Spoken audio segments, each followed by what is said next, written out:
Yo, salut à tous, j'espère que vous allez tous bien, j'espère que vous avez passé une bonne nuit. Donc le dernier WOD du jour, qu'est-ce que c'est? Placement, clac, caméra. Ok, est-ce que je suis bien là? Non, je suis un peu trop court. Ok. Bon. Ok. Donc, WOD du jour, aujourd'hui. Donc c'est un WOD conditioning. Ok, donc on a besoin, pour ceux qui ont du matos chez eux, vous avez besoin d'une haltère ou bien d'une kettlebell, ça marche avec les deux. Pour ceux qui n'ont pas de matos chez eux, prenez un sac à dos. Un sac à dos pour travailler sur la deuxième version que je vous présenterai sans matos. Donc aujourd'hui, on va travailler sur des fenêtres de temps. Donc pour les habitués, pour ceux qui sont là depuis déjà un moment, vous connaissez à peu près le concept. On va travailler sur 6 rounds de 5 minutes. Okay, donc vous avez 5 minutes à chaque fois pour effectuer les mouvements et le volume de répétition qui est demandé. Okay, donc on va travailler d'abord la première version. Donc pour ceux qui ont des haltères ou des kettlebells, on va commencer par 10 alternating dumbbell power clean and jerk. En gros, c'est des épaules jetées avec l'haltère ou avec la kettlebell, avec un bras. Okay, je pars du sol, je ramène la charge à l'épaule et je passe sous la charge et je finis en extension complète. Okay, donc alternating single dumbbell power clean and jerk. Ensuite, vous avez normalement dans la version standard du WOD, vous avez 400 mètres run. En fonction du contexte actuel, etc., de virus, tout ça, on va remplacer les 400 mètres de course par des DU. Donc, au lieu de faire 400 mètres run, vous devez faire 2 minutes de practice de DU. Okay, donc, je fais un maximum de répétitions en 2 minutes sur des DU. Si je n'ai pas les DU, bien sûr, je peux faire des single under. Donc, une rep après une rep. Après, si j'ai envie de m'exercer sur les DU, mais que je ne les ai pas forcément, n'hésitez pas aussi à le faire pendant 2 minutes. Okay, donc, ce sera vraiment à vous de choisir. Si je maîtrise bien les DU, je prends les DU. Si je ne maîtrise pas du tout les DU, je prends des single under. Si je maîtrise un peu les DU, mais pas trop, partez sur 2 minutes de practice de DU. Comme ça va au moins vous entraîner. Ensuite, le dernier de mes mouvements dans la version standard, c'est 100 mètres de single dumbbell farmer carry. En gros, c'est la marche du fermier, donc la marche avec un dumbbell ou un kettlebell sur le côté. Bien sûr, si je n'ai pas la possibilité de mesurer, on va dire, les 100 mètres, remplacez la distance 100 mètres par du temps. Donc, partez sur 30 secondes de marche du fermier avec halter ou avec kettlebell. Okay, donc, je répète, vous avez 6 rounds répartis en fenêtres de 5 minutes. Durant les 5 minutes, vous devez faire 10 épaulés jetés alternés avec la dumbbell ou avec le kettlebell. Ensuite, vous avez 2 minutes de DU ou de single under ou de practice. Et après, vous terminez par 30 secondes de marche du fermier avec l'halter ou avec le kettlebell. Okay, sur la marche du fermier, pensez à rester droit et pas à partir en avant. Okay, faut bien rester aligné, les talons, les hanches et les épaules. Pour travailler bien le sang abdominal, les lombaires, les fessiers et les ischios. Ensuite, ça c'était la version avec poids pour ceux qui ont du matos. Maintenant, pour ceux qui n'ont pas de dumbbell ni de kettlebell, on pense à vous aussi toujours. Donc, vous devez prendre un sac à dos. Un sac à dos, un minimum rempli quand même. Hein. Pas non plus un truc qui vous écrase le dos, mais un truc qui vous permet d'avoir une certaine charge, un certain stress musculaire au niveau du corps, quoi, qui vous rajoute quand même du poids. Donc, je prends un sac à dos que je mets sur moi. Et pareil, je pars sur le même format. 6 rounds répartis sur des fenêtres de 5 minutes. On va commencer par 15 pompes, 15 push-ups. Soit jambes tendues, soit sur les genoux. Ça dépend de votre niveau de force. Ensuite, je pars sur la version standard, c'est 15 mètres de walking lunge. Donc, c'est 15 mètres de fente. Si je n'ai pas forcément la possibilité de mesurer, partez sur 16 fentes, okay, alternées. Donc, 8 par jambe. Okay, donc, je mets mon sac et je pars pour 16 fentes. Donc, jambe gauche. Ensuite, je marche jambe droite, jambe gauche, jambe droite. Jusqu'à 16. Et après, sur la version, c'est marqué 400 mètres de run. Donc, pareil que pour la première version, on va remplacer les 400 mètres de run par 2 minutes de DU ou 2 minutes de SU. Donc, je répète, pour la version, pour les personnes qui n'ont pas de matos, sac à dos à minimum rempli, je commence par 15 pompes. Ensuite, je pars pour 16 fentes alternées. en marchant bien sûr, gauche, droite, et après je pars pour 2 minutes de practice de DU, à la place des 400 mètres de run. Ok, donc je dois faire ça à la fin des... non, à la fin, je dois faire ça en moins de 5 minutes d'effort. Normalement ça vous prend peut-être 2 minutes, 30 secondes, ça vous prend peut-être... Pour la première version, ça va vous prendre peut-être 3 minutes 15, ok, environ. 3 minutes 15, 3 minutes 20, ça dépend, ou un truc comme ça. Pour la deuxième version, ça vous prend peut-être un peu moins de temps. Donc, gardez un rythme régulier sur ce type de WOD. Le but, c'est pas d'aller à fond la caisse et de ne pas avoir assez de temps mais pour récupérer mais pour repartir. Le but, c'est vraiment de rester constant tout le long et d'être, on va dire, sur les mêmes chronos à chaque round. Okay, bien sûr, ça diffère, c'est normal, mais on évite d'avoir 1 minute d'écart entre le premier chrono et le dernier chrono. Okay, restez à peu près sur les mêmes temps. 10 secondes de plus ou bien 10 secondes de moins.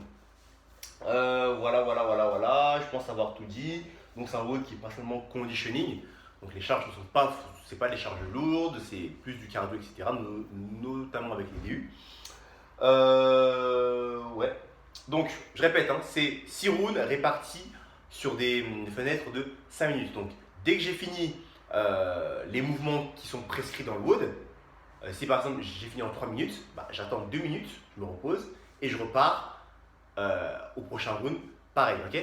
Ne repartez pas tout de suite. Attendez que le prochain round démarre au bout des 5 minutes. Voilà. Maintenant, on va passer à l'échauffement et à la préparation des mouvements. Let's go.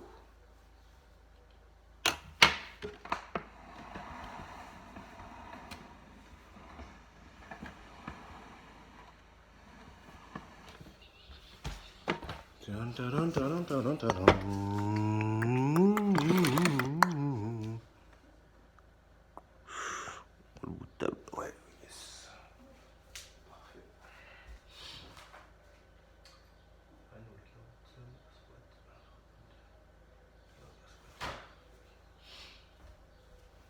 Donc, là, on va partir sur l'échauffement. Donc, on va partir sur 3 rounds. Donc, c'est comme d'habitude, c'est le même format. 30 secondes pour chacun des mouvements. Donc, premier mouvement, on va partir sur des montées de genoux, sur du high knee run, sur place. On va commencer sur une intensité easy, donc du easy high knee run. Donc, je suis ici, tranquille. Là, j'avance mes genoux, j'avance un peu mes épaules, sur les pointes des pieds. Voilà, sans mettre trop d'intensité. Et derrière, je chauffe bien les fessiers, l'arrière des cuisses, les mollets et les abdos. Et je fais monter un peu la température du cœur de manière générale. Clac, clac. Pensez à bouger les bras en même temps aussi, hein. Ça chauffe le haut du corps. Ok? Dès que j'ai fait ça, je pars sur 30 secondes de walkout. Le walkout, on connaît, pied large en bassin, j'ai entendu. J'avance, une pompe et je remonte, j'ai entendu. Option sur les genoux, j'avance, je pose les genoux, push-up et je remonte. Après, je repars, pareil, 30 secondes de montée de genoux en version moderate, donc intensité moyenne. Tac. Là, je monte un peu plus les genoux, je les pointe un peu plus vers l'avant et je mets un peu plus de vitesse au niveau des jambes, au niveau des bras. Pareil, 30 secondes. Après, je pars sur 30 secondes de air squat, qui est largeur bassin. En bas, et je remonte. On connaît l'air squat, on ouvre les genoux, on engage le bassin. Puis à plat, je regarde devant moi. Si je peux pas descendre, je m'arrête en demi-squat. Et je monte. Après, on repart sur 30 secondes de high knee run, mais en faster. Tchac, tchac, tchac, tchac, tchac, tchac, tchac, tchac. Et après, je pars sur du Superman. Arch hold. Bras tendu, jambes tendues. Je regarde vers le sol, je serre les fesses, je rentre très fort le ventre. Et là, j'active tous les muscles du dos, derrière les épaules, les fessiers, les ischios et les mollets. Et je bloque. Je lève les genoux, les cuisses, les pieds, les bras, les épaules. Si vous avez mal en bas du dos sur ce mouvement-là, posez la tête et levez juste les jambes. Ok? Pareil, 30 secondes. Donc on répète ça 3 fois. Maintenant, je vous montre les mouvements. On va commencer par le alternating single dumbbell power clean and jerk. Comment c'est long à dire. Donc l'épaule est jetée en partant du sol. Si vous avez une dalle, bien sûr. Hein. Si vous n'avez pas de dalle, ne partez pas du sol. On va partir en low hang, en suspension. Donc alternating single clean and jerk. Je vais reculer un peu. Là comme vous voyez, bam. Donc on est là. pied large, un peu plus large que le bassin. Je descends, bras tendus, les fesses derrière. Je regarde en face de moi, je fixe le dos, hein. Je sens bien la poitrine. Là, je vais faire un deadlift. Donc, je pousse d'abord dans les jambes avant de tirer avec les bras. Donc, je suis ici. Hop, je ramène à l'épaule. Hop, et je monte.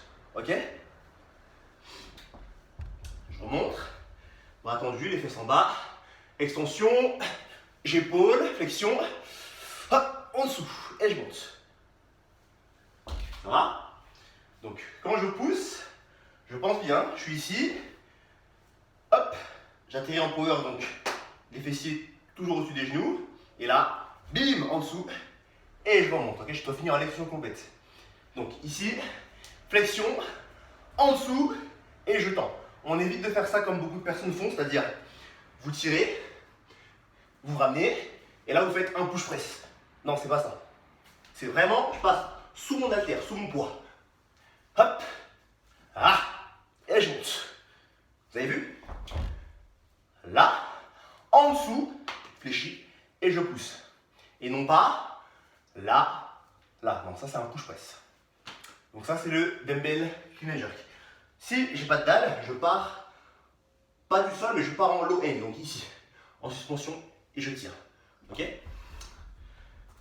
Après c'est les DU. Donc vous connaissez les DU. Je pense à bien serrer les bras, à bien tourner avec les poignets. Donc c'est soit les DU, soit les single under. Donc j'ai les bras qui sont collés. Et là je bouge juste les poignets. Hein. Sans lever les épaules, je reste bien relax. Je pense à bien serrer les pieds à chaque fois. Ok? Si j'ai pas de corde, j'avais oublié pour ceux qui n'ont pas de corde, bah partez sur des doubles tapes.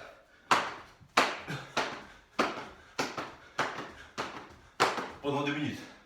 Ça fait super mal. Et après c'est la marche du fermier. Donc la marche du fermier.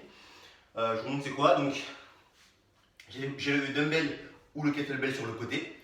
Et là j'avance, le dos droit. Voilà, je reste en face. Ok? Je vous montre de profil. Je suis ici. J'avance, dos droit. Je ne suis pas mais penché comme ça. Ok? Je suis droit. Et là je marche. Ok? Donc 30 secondes. 30 secondes de marche du fermier. Ensuite la version sans équipement. Ouais, donc avec le sac à dos. Donc je mets un sac à dos. Là je pars mais pour des pompes. Donc les pompes on connaît. Main sous les épaules. En bas. Et je remonte. Si j'arrive pas, sur les genoux. Si j'arrive encore moins, j'avance mes genoux vers l'avant. En mode prière, en bas. Et je pousse. Ensuite les fentes marchées. Donc j'ai mon sac à dos. Et là, pareil, je fais 16 fentes marchées. Donc alterné. Je descends, hop. Je descends, hop. Ok, je marche. À chaque fois. Donc je reste droit. Ici, hop. Ici, hop. Alors quand je descends, j'ai bien les jambes à 90 degrés. Hein. Jambes à 90, jambes à 90. Et je regarde en face de moi.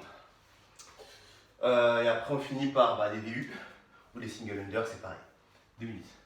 Donc voilà, vous avez le choix entre les différentes versions. Donc bien sûr on a remplacé la course, je vous rappelle, par des DU pour éviter de trop sortir.